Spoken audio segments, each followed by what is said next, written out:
Caixa de bigodes, sabes o que é? Então estás no vídeo certo. Bem-vindo ao canal do Bairro de Ideias e eu, Cidália, professora de Matemática há mais de 20 anos, vou-te mostrar exatamente o que é uma caixa de bigodes. Olha como é que se faz com a minha calculadora favorita, claro, a NumeroWorks. Para fazermos um diagrama de extremos e quartis, ou uma caixa de bigodes, nós precisamos de 5 elementos. Sim. Precisamos do mínimo, do máximo, da mediana, do primeiro quartil e do terceiro quartil. Portanto, são exatamente 5 elementos.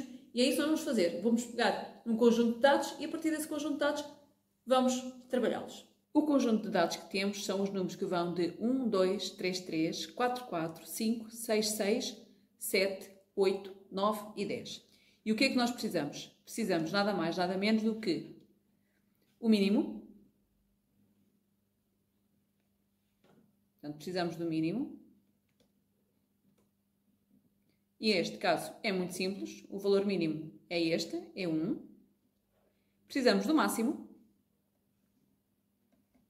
E aqui também é muito simples, portanto, o máximo é este, é o 10. E depois precisamos da mediana. Precisamos da mediana.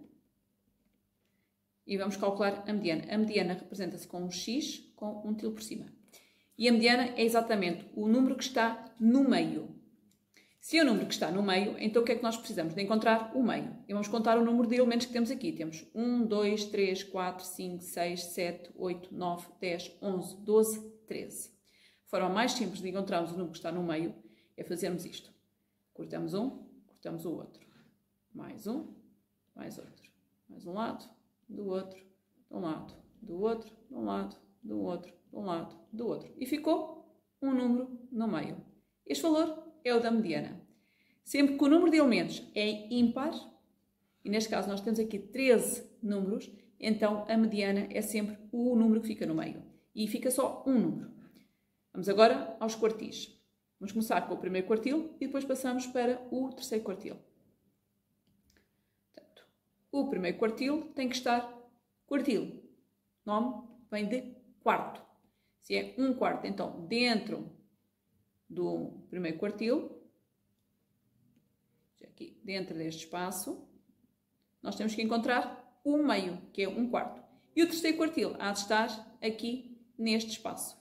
Portanto, o primeiro quartil, portanto, primeiro quartil, que geralmente representa-se por primeiro Q, e é o valor que está no meio entre estes 6 números.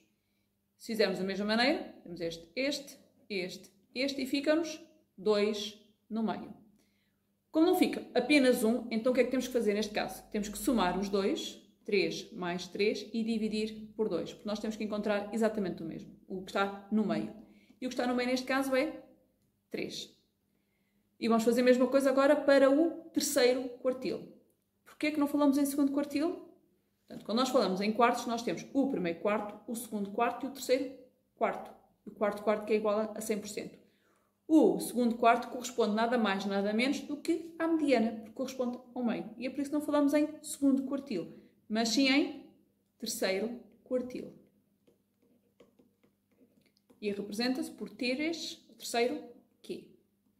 Neste caso, vamos à segunda parte, a segunda metade, e vamos contar onde é que está o meio. Portanto, um de um lado, outro do outro, um lado do outro, e sobraram outra vez 2. Então, fazemos a mesma coisa. Somamos 7 com 8 e dividimos por 2. E isto vai nos dar 7,5. Já temos os elementos todos. Agora, com os elementos todos, o que é que nós vamos fazer? Vamos fazer a construção do diagrama de bigodes, ou diagrama de extremos e quartis. Então, para isso, vamos só buscar aqui uma régua. Portanto, nós precisamos de uma reta e de uma régua para representar. Precisamos fazer uma escala numérica. E agora vamos observar os nossos dados. E que dados é que nós temos? Nós temos o mínimo, e o mínimo corresponde a 1, e o máximo corresponde a 10. Então, vamos fazer uma escala, tem que ir de 1 até 10. Então, vamos colocar aqui o 1, o 2, 3, 4, 5, 6, 7, 8, 9 e 10. Precisamos marcar o número 5, portanto, que é o 2, o 3, o 4, o 5, o 6, o 7, o 8 e o 9. E agora vamos começar já a fazer o gráfico de extremos e quartis. É muito fácil de construir. Então, como é que se faz? Primeiro, o 1. Fazemos uma barra na vertical no 1, que é o mínimo. Depois, vamos ao máximo. E o máximo é 10. E fazemos também uma barra na vertical. Depois, primeiro quartil, ou então mediana. Mediana que é 5, vamos colocar uma barra também vertical no 5. Depois, o primeiro quartil, 3. Chamamos aqui ao 3 e uma barra vertical. E o terceiro quartil, que é 7,5. Então, vamos aqui ao 7, metade de 7, aqui. E agora, o que é que fazemos? Uma caixa entre os quartis, colocando a mediana pelo meio. Esta não ficou muito direita. Uma caixa entre os quartis e uns bigodes para os extremos. E é por isso que se chama-se caixa de bigodes. Na calculadora NumeraWorks, a primeira coisa que nós fazemos é irmos para os dados estatísticos. Vamos às estatísticas. E colocamos na coluna de dados todos os valores, mesmo repetidos, em que as frequências ficam. Portanto, já tenho todos introduzidos. E agora o que é que nós podemos fazer aqui? Podemos ir verificar cá em cima, onde diz dados, gráfico, estatísticas. Vamos às estatísticas e podemos confirmar os valores que nós temos. Ele vai nos dizer exatamente o que nós temos. Portanto, o mínimo é 1, o máximo é 10, a amplitude não nos foi pedida, a média também não, de padrão também não precisamos, nem diferença. Primeiro quartil, 3, terceiro quartil, 7,5 e a mediana, 5. Portanto, todos os valores estão corretos. Para fazermos o gráfico, basta-nos vir a gráfico e aqui definimos o tipo de gráfico que nós queremos. Neste caso, nós queremos um diagrama da caixa, portanto, também se chama diagrama da caixa. E está feito. É simples.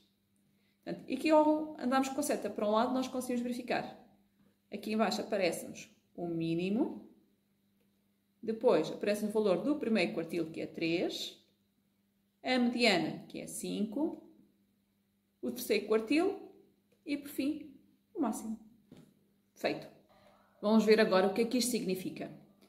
Cada uma das partes que está aqui, nestas barras verticais, separa 1/4 da distribuição, ou seja, 1/4 da nossa amostra. E representa 1/4 em termos de percentuais, corresponde a 25%. Significa que 25% dos dados estão aqui, abaixo de 3, ou entre 1 e 3. Por outro lado, temos mais 25% que estão aqui, entre os 3 e os 5. E temos ainda 25% que estão entre os 5 e os 7,5. E mais 25%, claro, entre os 7,5 e os 10.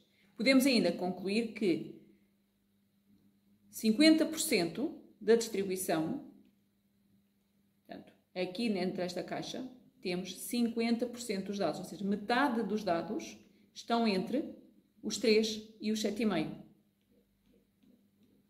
Portanto, isto aqui corresponde a 50%. E aqui são 25. E aqui são 25. Está feito. Caixa de bigodes já não é estranha para ti, pois não? Ou diagrama de caixa, ou diagrama de extremos e quartis. Ficou percebido? Se tiveres alguma dúvida, já sabes. Deixa nos comentários, terei todo o gosto em ajudar a tirar-te essas dúvidas. Por outro lado, para acompanhar as próximas aulas de matemática, só tens uma solução, que é subscrever o canal. Até à próxima!